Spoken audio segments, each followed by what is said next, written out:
All right, so get this. Picture the Toronto International Film Festival, right?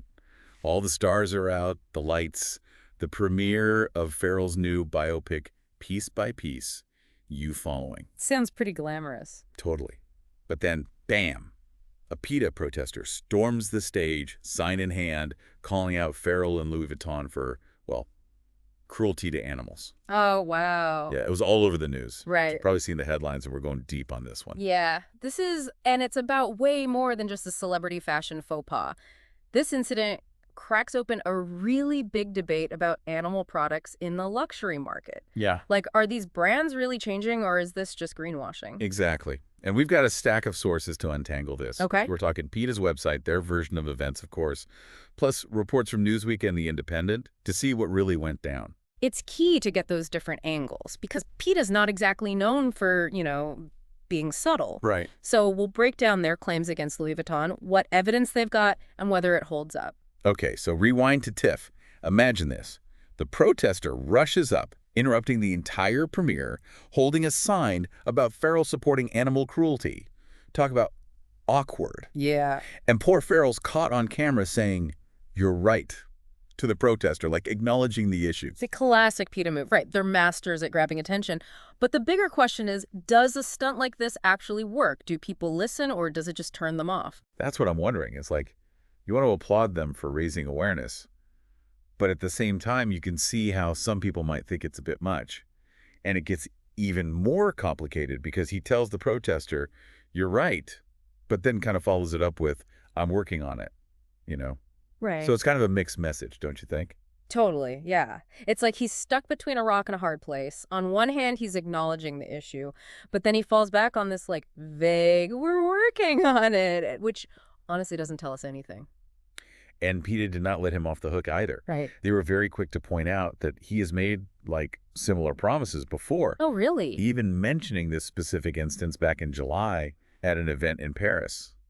Wow. And they basically called him out, saying actions speak louder than words. Yeah, and to be fair to PETA, they've got a point. They haven't exactly been quiet about Louis Vuitton's use of exotic skins. No. We've seen the undercover videos, the graphic images. They're not holding back. Right. And it makes you wonder, how much pull does Pharrell really have at Louis Vuitton? Right. Can he actually change things from the inside?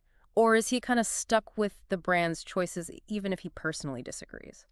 Right, because it's one thing to be an ethical fashion advocate. It's another thing to be the creative director of this luxury brand that's built on using these materials. Totally. It's a lot of pressure. Absolutely. Yeah. Let's be real. These exotic skins, they're synonymous with luxury for a lot of people. So if you're Louis Vuitton and you've kind of built your whole image around that, it's not so easy to just switch gears overnight, even if you wanted to. Yeah, it's a tough spot to be in, for sure.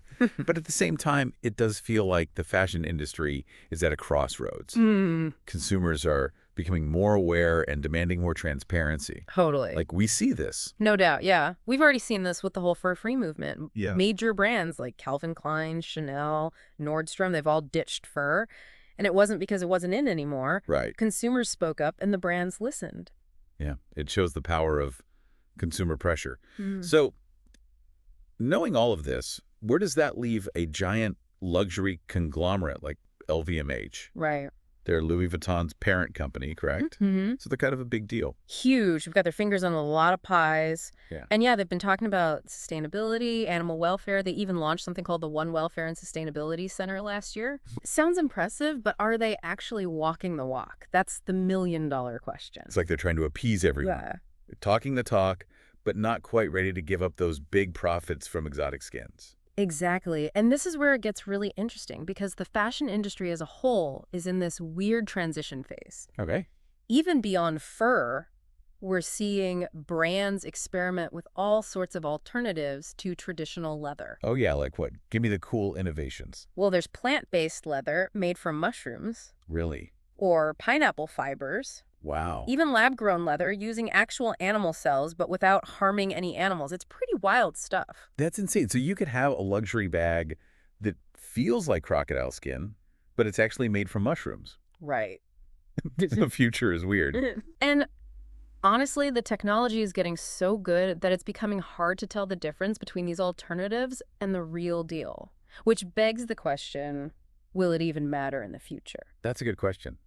Is it more about perception and status than the actual material? Right. I mean, if you're carrying like a Louis Vuitton bag, Hmm. do people really stop to check if it's real crocodile or some fancy mushroom creation? Yeah, it makes you think, doesn't it? Will we look back on this and think it was barbaric to be wearing exotic skins? It's kind of like how we view fur now. What was once a symbol of luxury is now often seen as, well, kind of cruel. Yeah, it's true. Times change, tastes change, and maybe the future of luxury is about being ethical, A&D stylish. Who knows? Maybe Pharrell will be the one to lead the charge. We can always hope. But one thing's for sure, this whole PETA protest, whether you agree with their tactics or not, it definitely shone a spotlight on the ethical dilemmas within the fashion industry. Absolutely. It's a conversation that's not going away anytime soon. And maybe that's the point. It's about making us think twice Hmm. about what we buy, where it comes from, and what impact it has. Couldn't have said it better myself. So next time you're eyeing that designer bag or those must-have shoes, just take a second to consider what went into making them. Is it a brand that aligns with your values? Are they making an effort to be more sustainable and ethical? Something to think about. Food for thought, for sure. And on that note, we'll wrap up this deep dive. Hopefully you learned something new today and maybe even feel inspired to do a little digging of your own. Until next time, happy and hopefully conscious shopping, everyone.